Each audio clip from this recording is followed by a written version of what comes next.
Disclaimer: This channel does not promote any violent, harmful, or Kishanji হচ্ছে গিয়ে তৃণমূল সরকারের জনক পিতা। দিনের পর দিন কলেজগুলোতে, ইউনিভার্সিটিগুলোতে এরা ছাত্র ইউনিয়নের ভোট করতে দেয় না।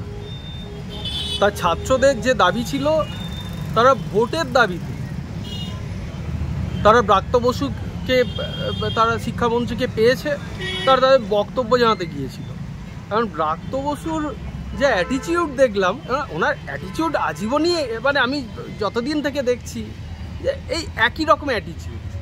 একটা বাচ্চা সে পড়ে গেছে, ছাত্র, শিক্ষামন্ত্রীর গাড়ি তাকে টপকে চলে যাচ্ছে, আবার সেই ছাত্রর এগেনস্টেই, তাদের এগেনস্টেই এককারি মামলা রুজু হয়ে যাচ্ছে, কারি মামলা রুজু হয়ে যাচ্ছে। তো বোঝা যাচ্ছে আসলে, দেখুন, সিএম ব্রাত্য বোস অনেক বললেন, কুণাল ঘোষও প্রচুর বললেন, ওখানে দেবাংশু ওই যে বলেছিল যে কালীঘাটের আমি গেট করে অবরোধ করে বসে থাকবো, যাতে ওই দল বদলু যারা তৃণমূল থেকে বিজেপিতে গেছে, ওই রাজীব ব্যানার্জি তারা ঢুকতে পারে, তাকে পাপসের মতো মারিয়ে কালীঘাটে ঢুকে গেল সবাই।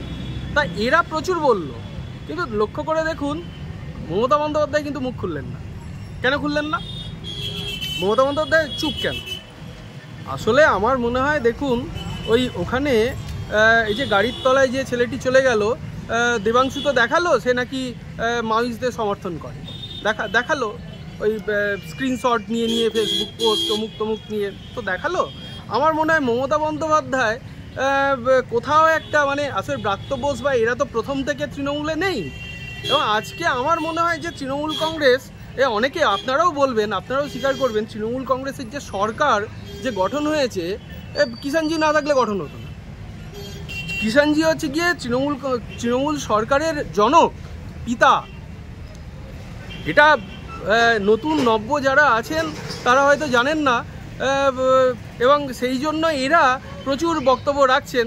কিন্তু দেখুন, আসলে ওই জানেন অন্তর্যামী, তিনি কিন্তু চুপ করে বসে আছেন, একটা কথা উনি বলছেন না, এরা বকে যাচ্ছে।